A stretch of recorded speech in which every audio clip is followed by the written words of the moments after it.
अच्छा जी, अस्सलाम वालेकुम students. I hope you are doing good. 11 participants हैं। अच्छा जी, अच्छा चलिए फिर आज की लैब है, इसको स्टार्ट करते हैं। आज आप लोगों की लैब नंबर 4 है। लैब नंबर 4 आपकी है ये, conditional statements and assembly language directives के। अच्छा, कोई मुझे स्टूडेंट एक्नॉलेज कर दे ज़रा कि मेरी ऑडियो आप लोगों को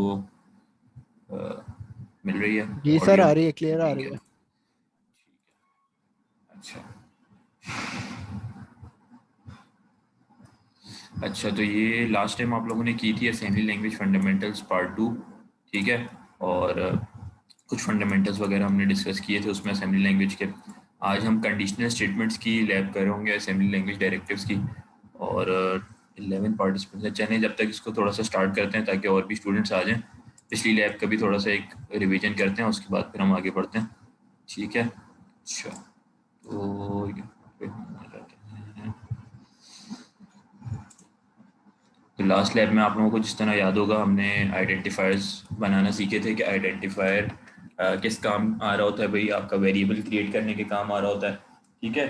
और आइडेंटिफायर के कुछ सेट ऑफ रूल्स हैं जो हमने देखे थे कि भाई ये तमाम सेट ऑफ रूल्स हैं कि जिनके ध्यान में रखते हुए हम आइडेंटिफायर क्रिएट कर सकते हैं। आइडेंटिफायर क्या कर रहा होता है, बेसिकली आपको एक आपके वेरिएबल का नाम दे रहा होता है जिसके अंदर उस वेरिएबल में आप कोई ना कोई चीज़ स्टोर कर रहे होते हैं, ठीक है। तो ये कुछ एग्जांपल्स वगैरह भी थी, हमने देखी थी कि भाई किस किस तरह के आपके वेरिएबल का आइडेंटिफायर हो सकता है, यानी कि उसका नाम किस तरह का हो सकता है, ठीक है। उसके बाद हमने डेटा टाइप्स देखी थी कि भाई जब हम वेरिएबल क्रिएट कर ही रहे हैं तो उस वेरिएबल के अंदर कोई ना कोई साइज होगा जिसके अंदर आप उस साइज की वैल्यू को स्टोर कर पा रहे होंगे, ठीक है। अ, तो वो तमाम साइजेस किस तरह आप देते हैं, डेटा टाइप्स के थ्रू। यानी आपने वेरिएबल 1 क्रिएट किया तो उसकी डेटा टाइप आपने देनी है। तो अगर आप चाह रहे हैं कि वेरिएबल 1 में 8 बिट का डेटा स्टोर हो, आप बाइट दे देते हैं या एस बाइट दे देते हैं, ठीक है। ये बाइट और एस बाइट में क्या फ़र्क था, ये साइंड और अनसाइंड का फ़र्क था सिर्फ, यानी पॉजिटिव और नेगेटिव का फ़र्क था, सही है। साइन में जो है वो नेगेटिव और पॉजिटिव जो है वो दोनों वैल्यूज स्टोर कर सकता है, और बाइट यानी कि सिर्फ जो अनसाइंड है उसके अंदर आप सिर्फ पॉजिटिव वैल्यूज को स्टोर कर सकते हैं। इसी तरह फिर 8 बिट का डबल था 16 बिट, ठीक है। अगर आपने 8 बिट का डबल कर देंगे 16 बिट तो आप उसमें उसकी डाटा टाइप क्या होगी, वर्ड। यानी कि आप वेरिएबल 1 या काउंट जो भी है इसकी डाटा टाइप अगर वर्ड रखेंगे तो 16 बिट का डाटा स्टोर कर सकेंगे। उसका भी डबल कर दें 32 बिट, यानी कि वर्ड का double, D word, double word, ठीक है। तो ये क्या हो जाएगा 32 बिट। इसी तरह सो ऑन, ये तमाम डेटा टाइप्स हमने डिस्कस की थी। फिर डायरेक्टिव्स हमने देखे थे भाई, मल्टीपल टाइप्स ऑफ डायरेक्टिव देखे थे। Dot data directive, dot code directive, ठीक है। इनमें क्या कर रहे होते हैं हम, एक बेसिकली आपको एरिया ऑफ कोड डिफाइन हो जाता है कि अगर आप डॉट डाटा डायरेक्टिव की बात करें तो उसमें आप वेरिएबल्स इनिशियलाइज कराते हैं या फिर आप अपने रजिस्टर्स को, वेरिएबल्स को डिक्लेयर या इनिशियलाइज करवा रहे होते हैं, सही है। और डॉट कोड डायरेक्टिव में आप एग्जीक्यूटेबल कोड लिख रहे होते हैं। अब मल्टीपल अपने यूज़र डिफाइंड या फिर प्रोग्रामर डिफाइंड आइडेंटिफायर्स या ये डायरेक्टिव्स भी हम क्रिएट कर रहे होंगे आज की लैब नंबर 4 के अंदर, ठीक है। अच्छा, बाकी हमने देखा था डायरेक्टिव और इंस्ट्रक्शन में क्या फ़र्क है, इंस्ट्रक्शन किस किस तरह के होते हैं, लेबल्स क्या होते हैं, ठीक है। लेबल्स किस तरह हम क्रिएट कर रहे होते हैं, यानी कि अगर हमने किसी भी कोड को एक लेबल दे देंगे तो हम उस तमाम 5-6 लाइन ऑफ कोड या जितनी भी 10 लाइन ऑफ कोड्स को उस लेबल के नाम से कॉल कर सकते हैं, ठीक है। तो वो तमाम लाइंस आपकी जो है वो रन हो जाएगी। तो लेबल आपका क्या काम कर रहा होता है, किस तरह देते हैं, ये हमने डिस्कस किया था। डेटा लेबल्स क्या होते हैं, कोड लेबल क्या होते हैं, मल्टीपल निमोनिक्स हमने देखे थे, सही है।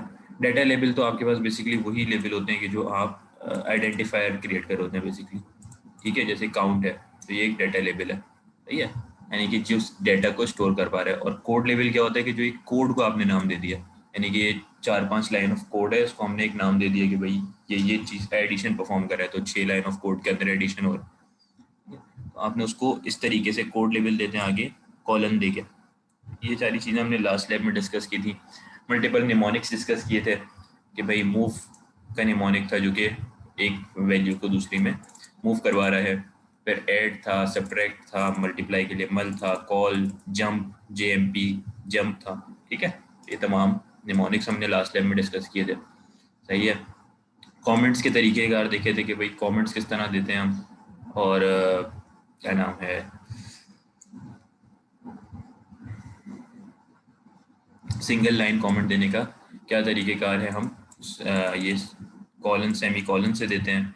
मल्टी लाइन कमेंट का ये वाला तरीक़ेकार हमने देखा था, या फिर आप कमेंट के आगे एक्सक्लेमेशन या क्वेश्चन मार्क या %% से दे रहे थे। फिर हमने एक एग्जांपल देखी थी कि भाई जिसमें एडिशन सब्ट्रैक्शन वगैरह परफॉर्म हो रही थी यहाँ पर। ठीक है, डंप रजिस्टर्स का इस्तेमाल हो रहा था। एक डाटा एग्जीक्यूट साइकिल देखी थी हमने कि हमारे पास बेसिकली असेंबली लैंग्वेज का कोड किस तरह से रन होता है, और उसकी ये इन डिटेल बताया गया कि कौन कौन सी फाइल्स उसमें आपको मिल जाती हैं। ठीक है, फिर हमने दो टाइप के इंस्ट्रक्शंस देखे थे। अगर हमने यूज़र को आउटपुट शो करवाना है तो हम कॉल राइट इंटीजर करते हैं, या फिर कॉल राइट बाइनरी, या call right decimal, call right hexadecimal करते हैं। और अगर हमने यूज़र से इनपुट लेना हो कोई वैल्यू तो हम call read integer, call read decimal, call read binary, या फिर रीड हेक्साडेसिमल करते हैं। ठीक है, और ये चीज़ हमने ध्यान में रखी थी कि भाई जो भी यूज़र इनपुट देगा वो हमारे पास बाय डिफ़ॉल्ट EAX रजिस्टर के अंदर आकर सेव हो जाएगा। सही है, और बाकी बाद में आप चाहें तो उस EAX रजिस्टर की वैल्यू को किसी और वेरिएबल में भी सेव करवा सकते हैं या मूव करवा सकते हैं। ठीक है,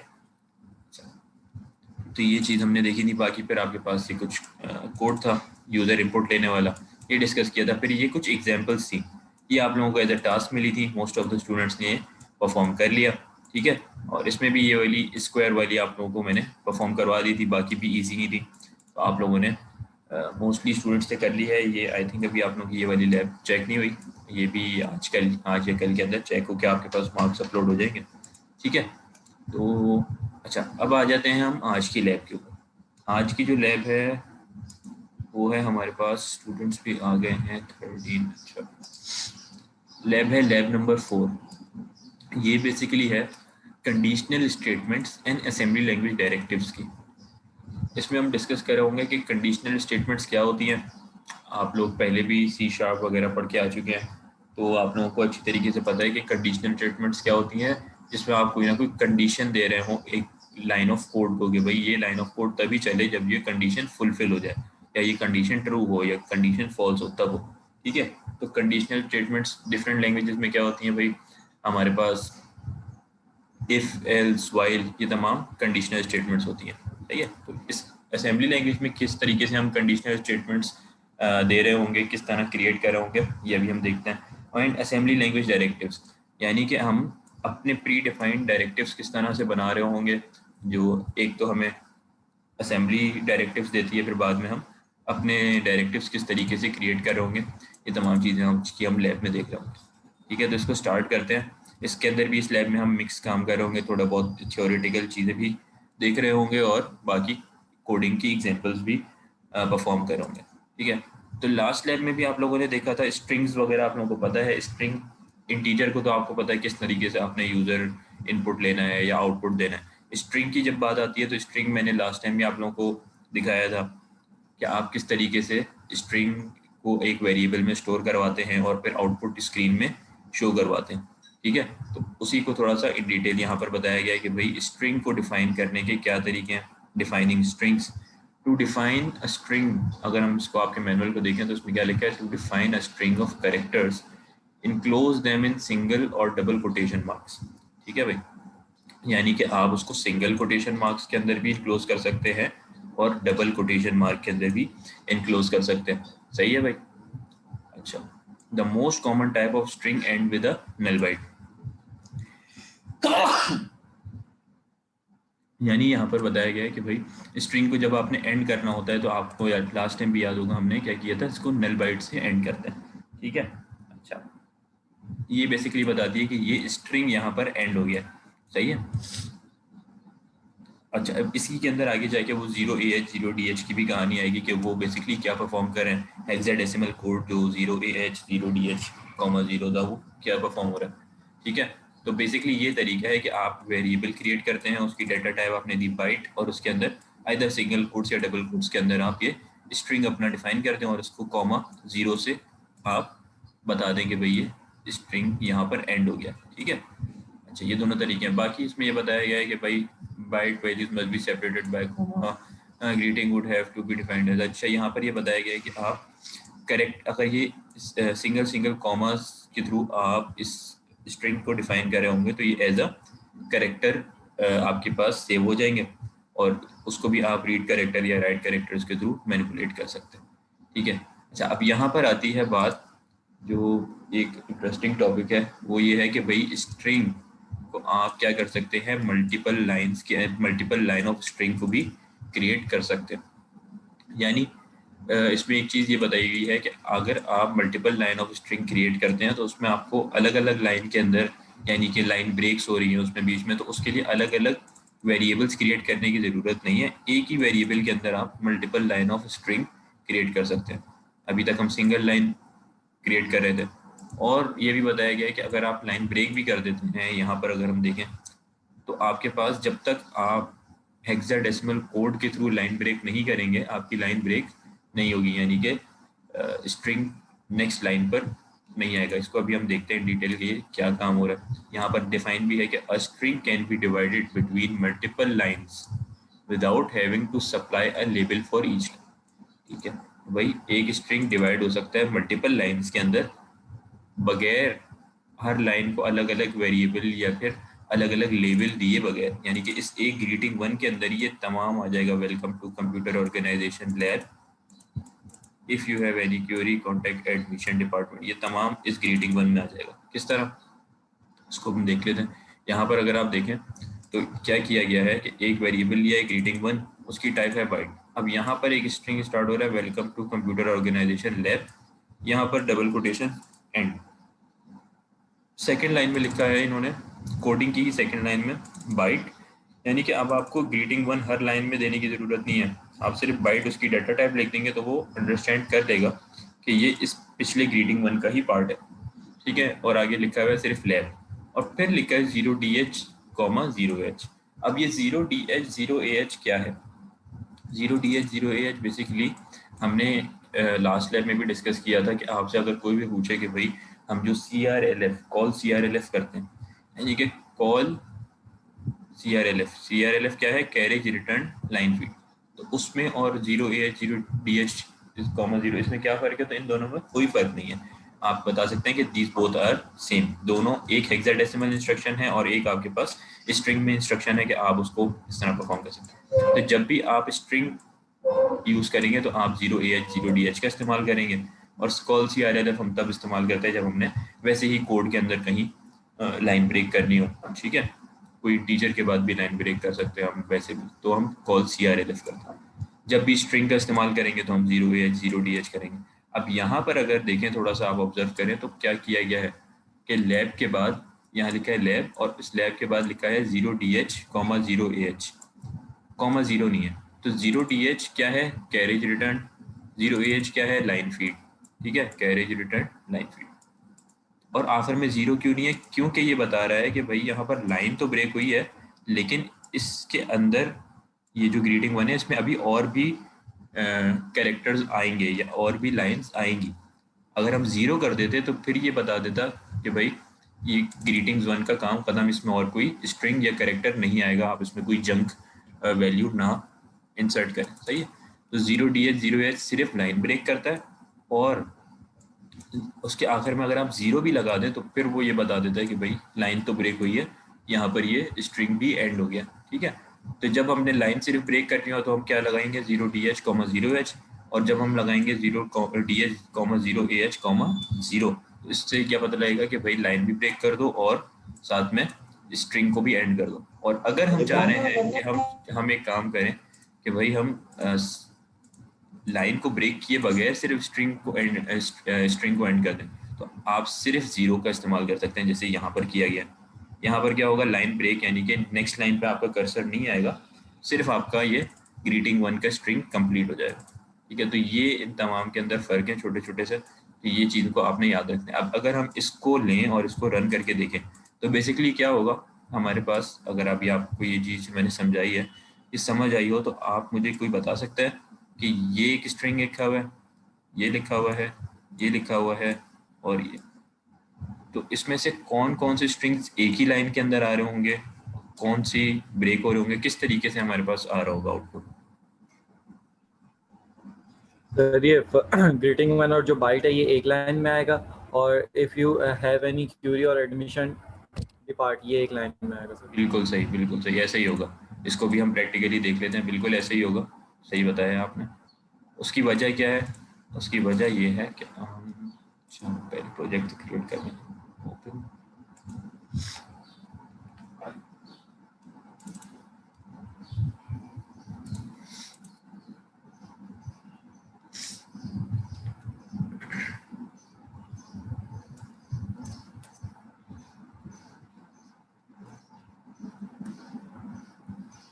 अच्छा, इसकी वजह ये है कि हम यहाँ पर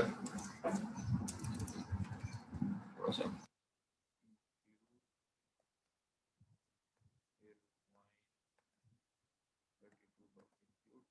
ये चीज़ आपने कभी नहीं बोलनी, ऐसे ही कोड ना रन करें। लाइब्रेरी इंक्लूड की और डाटा सेगमेंट आ गया भाई। अच्छा, ये क्योंकि हम इनिशियलाइजेशन कर रहे हैं तो हम डाटा सेगमेंट के अंदर ही करेंगे, ठीक है। उसको कर देते हैं।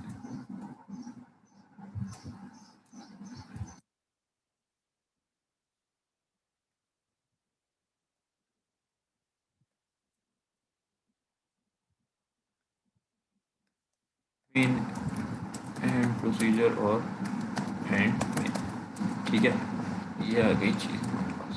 अच्छा, अब अगर आप देखें तो बेसिकली क्या हुआ है यहाँ पर, ग्रीटिंग्स के अंदर क्या चीज़ है, ग्रीटिंग जो हमारे पास वेरिएबल है इसके अंदर है, इसकी टाइप है बाइट। इसमें आ गया भाई वेलकम टू कंप्यूटर ऑर्गेनाइजेशन, लेकिन यहाँ पर ना ही हमने लाइन ब्रेक की और ना ही हमने स्ट्रिंग को एंड किया। तो इससे क्या हुआ कि ये जो नेक्स्ट लाइन में हमने लिखा हुआ है बाइट, ये सिर्फ बताने के लिए है, ऐसे करेंगे नहीं आप। चाहे तो आप यहाँ पर भी लैब लिख सकते हैं, ठीक है, तब भी यही चीज़ आएगी।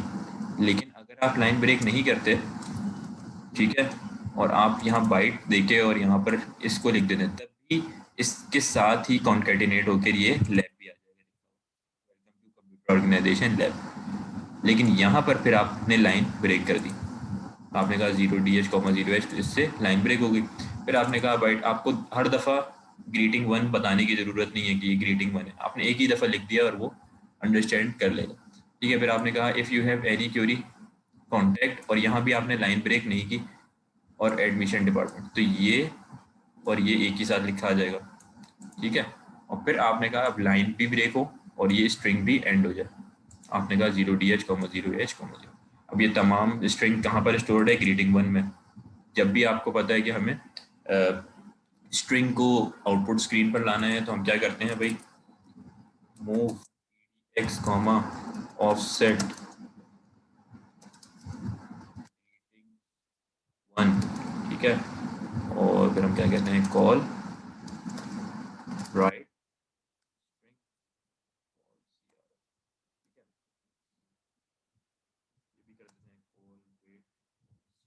ठीक है। अच्छा, अब यहाँ पर क्या होगा, बेसिकली ये ग्रीटिंग वन के अंदर ये तमाम स्ट्रिंग आ गया। अभी लास्ट टाइम हमने डिस्कस किया था ना कि हम क्या करते हैं, अगर हमने ये आउटपुट स्क्रीन में दिखाना हो तो हम EDX रजिस्टर का इस्तेमाल करते हैं हमेशा स्ट्रिंग को शो करवाने के लिए, ठीक है भाई। तो हमें हमेशा क्या करना होता है कि भाई हमारा जो भी वेरिएबल है उसका ऑफसेट हमें कहाँ जाके सेव करते हैं, EDX में। और उसका ऑफसेट यानी कि उसका जो बेसिकली डिस्टेंस है या उसकी लेंथ है, ये एक एड्रेस होता है ऑफसेट, ठीक है। ये हमने लास्ट लैब में डिस्कस किया था, ये किस तरीके से जाके उसको पॉइंट करता है आपके स्ट्रिंग के वेरिएबल को, और वो EDX के अंदर उस आपकी स्ट्रिंग को स्टोर करके आउटपुट स्क्रीन में दिखा देता है, ठीक है। तो और उसके बाद आप क्या कहते हैं, कॉल राइट स्ट्रिंग, यानी कि राइट स्ट्रिंग क्या करेगा, EDX में जो भी स्ट्रिंग आया है उसको आउटपुट स्क्रीन पर शो कर देगा। तो ये बेसिक तरीका है आपका, ये दो लाइन कोई भी स्ट्रिंग को आउटपुट स्क्रीन में शो करवाने का। तो अब हम कहेंगे भाई, अच्छा, और कॉल CRLF आपको पता है carriage return line feed next line पे ले आएगा, वैसे ज़रूरत नहीं है, यहाँ पर हमने 0 भी कर दिया। और वेट MSG क्या है, वेट मैसेज, यानी कि आपका कर्सर ब्लिंक होता रहेगा, आपकी स्क्रीन एक ही दफ़ा आउटपुट दिखाने के बाद मतलब क्लोज नहीं हो जाएगी। कभी कई दफ़ा आपने देखा होगा, ऐसा होता है कि आउटपुट शो तो हुआ लेकिन माइक्रो सेकेंड के अंदर वो स्क्रीन क्लोज हो गई, तो भाई वो वेट मैसेज से आपकी स्क्रीन को होल्ड करके रखेगा, ठीक है भाई। अब हम देख लेते हैं कि कैसे लिखा हुआ आता है हमारे पास हमारा आउटपुट।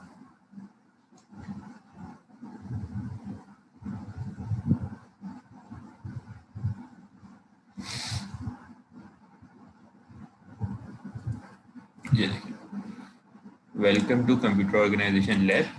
ठीक है भाई, ये अगर हम यहाँ पर देखें तो ये भी ऐसे लिखा है, वेलकम टू कंप्यूटर ऑर्गेनाइजेशन, और लैब इसके साथ कॉन्केटिनेट हो गया। और if you have any Curie contact admission, if you have any Curie, यहाँ पर हमने लाइन ब्रेक नहीं की तो इसने एडमिशन डिपार्टमेंट भी इसके साथ ही कॉन्टैक्ट किया। तो ये basically multiple multiple line com आपके पास ये स्ट्रिंग क्रिएट करने का पैटर्न आपको बताया गया है।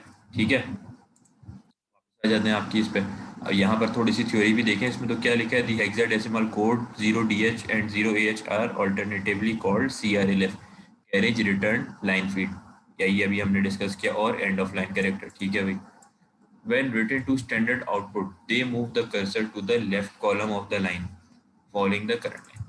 तो ये भी वही चीज़ बताई गई जो मैंने अभी आपको उर्दू में बताई कि भाई ये क्या करेगा, आपके आउटपुट जो है उसमें जो कर्सर है, यानी कि जो ब्लिंक कर रहा होता है कर्सर, उसको CRLF बेसिकली आपके लेफ्ट पे नेक्स्ट लाइन पे ले आता है। फॉलोइंग लाइन का मतलब है फॉलोइंग द करंट लाइन, यानी कि जहाँ आउटपुट आया उस लाइन के फॉलोइंग द करंट लाइन, यानी कि उससे नीचे लेफ्ट पर आपका कर्सर ब्लिंक करवा देता है। तो ये CRLF कर रहा होता है, नेक्स्ट लाइन पर ले आता है। बस ये आपको बताया गया है भाई स्ट्रिंग्स डिफाइन करने का तरीका, मल्टीपल स्ट्रिंग्स डिफाइन करने का तरीका का। अच्छा, इसके बाद आते हैं हम भाई defining word and S word data. Word आप लोगों को पता है भाई क्या साइज होता है वर्ड का, 16 bit. S word 16 bit, sign, ठीक है, साइन 16 बिट हो गया। तो इसको डिफाइन करने का आपको एक पैटर्न बताया गया है यहाँ पर आपकी लैब में कि भाई that word define word and S word define sign word directives create storage for one और more than one 16 bit integer. बिल्कुल सही है भाई, 16 बिट के आपके पास स्टोरेज क्रिएट करने में मदद करता है आपके वेरिएबल को। अब आपने वर्ड वन टाइप नाम रख लिया या कुछ भी रख सकते हैं, तो उसकी डेटा टाइप रखी वर्ड, तो ये क्या करेगा 16 बिट अनसाइंड वैल्यू को स्टोर करेगा। तो यहाँ पर आपको बताया गया कि भाई ये 65535 क्या चीज़ है, ये बेसिकली लार्जेस्ट अनसाइंड वैल्यू है, लार्जेस्ट आप जो स्टोर कर सकते हैं वर्ड के अंदर। अब डी वर्ड में जाहिर है डिफरेंट होगी, लेकिन लार्जेस्ट अनसाइंड वैल्यू आप जो वर्ड में स्टोर कर सकते हैं वो ये है। ठीक है, एस वर्ड यानी कि 16 बिट साइंड वर्ड के अंदर स्मॉलेस्ट जो आप वैल्यू स्टोर कर सकते हैं वो क्या है भाई, -32। ये आपको सिर्फ एक नॉलेज के लिए बताया गया है। ठीक है, और बाकी जाहिर है एस डी वर्ड हो तो उसमें आप डिफरेंट कर सकते हैं। और बाकी आपको ये पैटर्न बता दिया है कि भाई अनइनिशियलाइज रखना हो तो आप क्वेश्चन मार्क रखते हैं, यानी कि इस वर्ड 3 के अंदर अगर आप क्वेश्चन मार्क लगा देंगे तो इसके अंदर कुछ भी गार्बेज वैल्यू नहीं होगी, ये अनइनिशियलाइज्ड रहेगा। ठीक है, बाद में आप चाहें तो भाई इस वर्ड 3 को यूज़ कर सकते हैं, इसमें कोई वैल्यू मूव करवा सकते हैं, इसमें कोई एडिशन परफॉर्म कराने के बाद कोई चीज़ स्टोर कर सकते हैं। ठीक है, तो वो तमाम चीज़ें आप कर सकते हैं। तो ये आपको बताया गया कि भाई वर्ड और एस वर्ड डिफाइन करने के का क्या पैटर्न है। बाकी एक सैम्पल कोड गिवन है, उसको हम डिस्कस करते हैं। यहाँ पर आ जाते हैं, इसको हम रिमूव कर देते हैं। अच्छा, और यहाँ पर आपको बताया गया है कि भाई अगर आपने किसका इस्तेमाल करना है, वर्ड, वर्ड क्या डेटा टाइप है 16 बिट।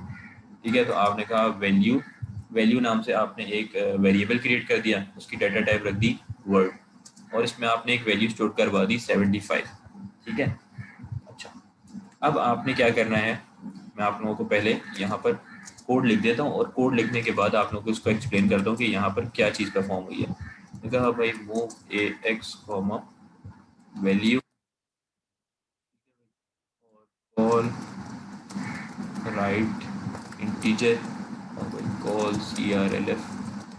ठीक है भाई, अच्छा अच्छा, ये बात आप लोगों को अच्छी तरीके से याद होगी लास्ट लैब के अंदर भी कि भाई हम जब भी आउटपुट स्क्रीन पे हमें कोई वैल्यू शो करानी है तो उसको हमें हमारे रजिस्टर के अंदर स्टोर कराना लाजमी है। हम डायरेक्ट वेरिएबल को, यानी जैसे ये वैल्यू वेरिएबल है इसके अंदर से ये 75 आउटपुट स्क्रीन पर शो नहीं करवा सकते। अब अगर हमने ये इनिशियलाइज कर दी है वैल्यू, ये तो आप लोगों को बता दिया था कि भाई इनिशियलाइजेशन क्या होती है, डिक्लेरेशन क्या होती है। ये वैल्यू अगर मैं लिख देता हूँ वैल्यू वर्ड क्वेश्चन मार्क, ठीक है, तो ये हमारे पास क्या हुई, ये जो लाइन है ये हमने लास्ट टाइम भी डिस्कस किया था, ये क्या कहलाती है, इनिशियलाइजेशन। ठीक है, और ये क्या होती है, ये होती है भाई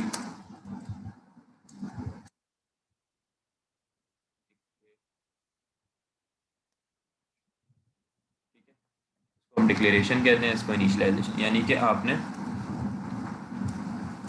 इस वैल्यू को इनिशियली किस वैल्यू से इनिशियलाइज करवा दिया है, 75 से, तो इसको हम कहते हैं इनिशियलाइजेशन। यानी कि अब सबसे जब वैल्यू जैसी क्रिएट होगा तो उसके अंदर पहले से 75 वैल्यू स्टोर्ड होगी।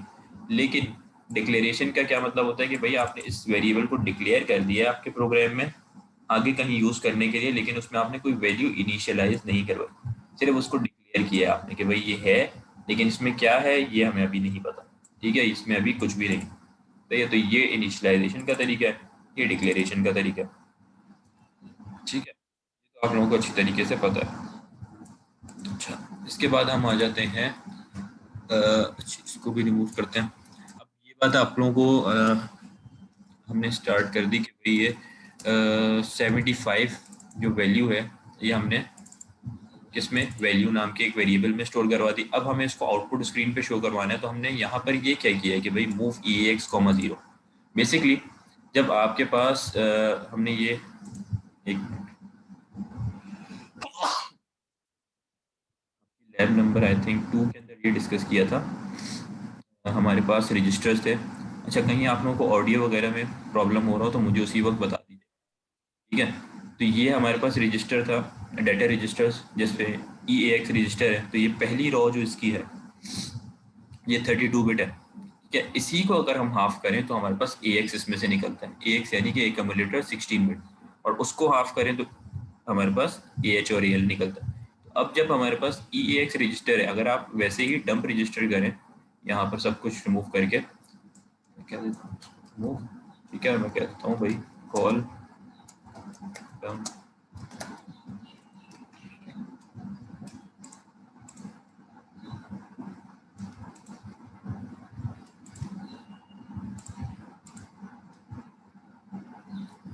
तो आप यहाँ देखेंगे कुछ जंक यानी कि गार्बेज वैल्यूज आ रही होती हैं EAX में भी, EBX में भी। ठीक है, तो अब जब हम AX का इस्तेमाल करेंगे और उसको हम यूज़ करेंगे तो वो इसी का हाफ होगा ज़ाहिर है, तो उसके अंदर भी गार्बेज वैल्यूज आएंगी। तो हम इनिशियली पूरे EAX रजिस्टर को 0 कर देते हैं। ठीक है, हम कहेंगे कि भाई EAX, 0, और उसमें से फिर जो AX निकल के आ रहा है हमारे पास जिसको हमने यूज़ करना है। अच्छा, AX को हम क्यों इस्तेमाल कर रहे हैं यहाँ पर, AX का इस्तेमाल हम इसलिए कर रहे हैं क्योंकि हमारे पास ये जो डेस्टिनेशन और सोर्स है इसका साइज सेम होना चाहिए। ये लास्ट टाइम हमने डिस्कस की थी बात।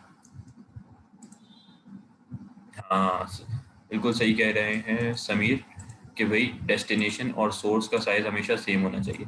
तो AX हमारे पास कौन सी बिट का रजिस्टर है, 16 बिट, और वैल्यू जो हमने इनिशियलाइज किया है इसकी हमने डाटा टाइप क्या रखी है, वर्ड, और वर्ड भी 16 बिट है, यानी कि वैल्यू भी 16 बिट हुआ। अब ये काम हम कर सकते हैं। अच्छा, इसी से रिलेटेड अभी एक आगे और भी मज़ेदार चीज़ आएगी कि जिसमें हम यहाँ पर तो हमने ये चीज़ डिस्कस की ना कि भाई हमारे पास सोर्स और डेस्टिनेशन हमेशा दोनों ऑपरेंड्स का साइज सेम होना चाहिए। अब आगे एक ऐसा भी तरीक़ेकार आएगा कि जिसके अंदर सोर्स का साइज डिफरेंट है और डेस्टिनेशन का डिफरेंट है। सही है, यानी ये सोर्स है और ये डेस्टिनेशन है, तो इन दोनों के साइजेस डिफरेंट है, फिर भी आप मूव का ऑपरेशन परफॉर्म करा पाएंगे। तो कैसे होगा वो भी हम डिस्कस करेंगे। तो खैर अभी हमने ये काम कर लिया और राइट इंटीजर किया, तो देखते हैं ये प्रोग्राम रन होता भी है या नहीं। बिल्कुल सही, ये देखें इसने AX के अंदर ये वैल्यू स्टोर की और राइट इंटीजर किया तो हमारे पास 75। ठीक है, तो ये प्रोग्राम इसका मतलब रन कर रहा है। अच्छा, अब हम आ जाते हैं एक और चीज़ पे, वो ये है कि अब आप लोगों को ये बात पता है अच्छी तरीके से कि ये अभी तक हम डिस्कस करते रहे हैं। जी बिल्कुल।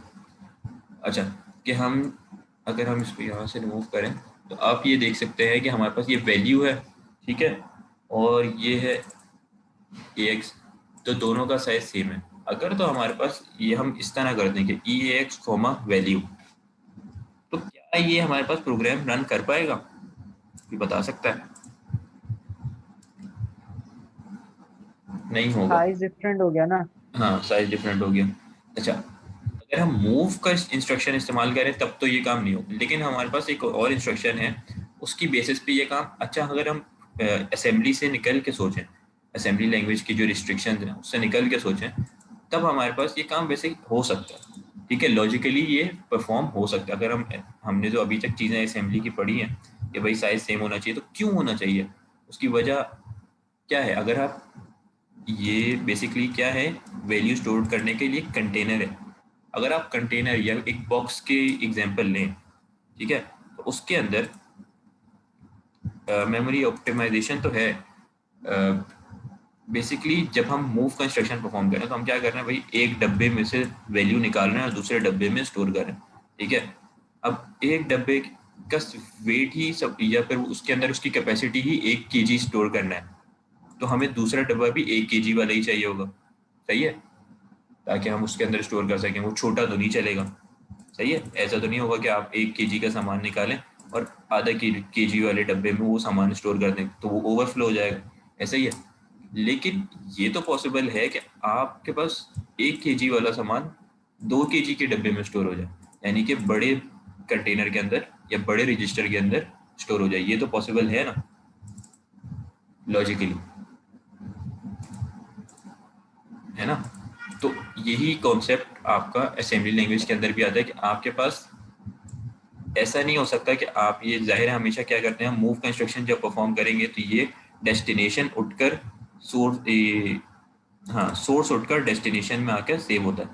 तो सोर्स हमेशा हमारे पास, या तो दोनों का साइज सेम हो, या फिर सोर्स का साइज हमारे पास छोटा हो और डेस्टिनेशन का बड़ा हो, ये तब भी काम हो जाएगा। ये किस तरह होगा, उसके लिए आपके पास 2 इंस्ट्रक्शंस आते हैं, ठीक है। 2 इंस्ट्रक्शंस कौन से हैं, हम इसको डिस्कस कर लेते हैं। अच्छा, आप लोगों की अगर मीटिंग एंड हो जाए तो उसको रिज्वाइन कर लीजिएगा, ठीक है। तो 2 इंस्ट्रक्शंस कौन से होते हैं इस तरह की सिचुएशन को मूव, जैसे हम सादा मूव कर रहे थे, ठीक है।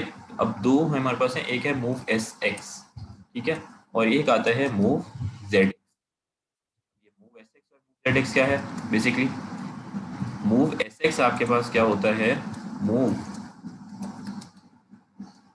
विद, मूव करो विद, इसकी एब्रीविएशन अभी बता रहा हूँ, उसके बाद फिर मैं आगे आपको बताता हूँ, विद साइंड एक्सटेंशन। ये किस तरीके से परफॉर्म होता है। और मूव जेड एक्स, यानी इसमें जेड क्या है, ये बता रहा है भाई, जेड और एक्स क्या है।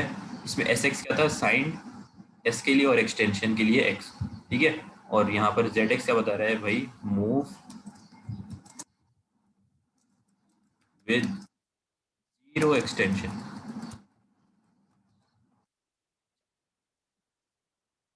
कि आपने इसके अंदर साइंड और अनसाइंड का सिर्फ फर्क है। जब भी आपने ऐसी वैल्यू मूव करानी है जो कि साइंड वैल्यू है, तो आप मूव एस एक्स का इस्तेमाल करेंगे।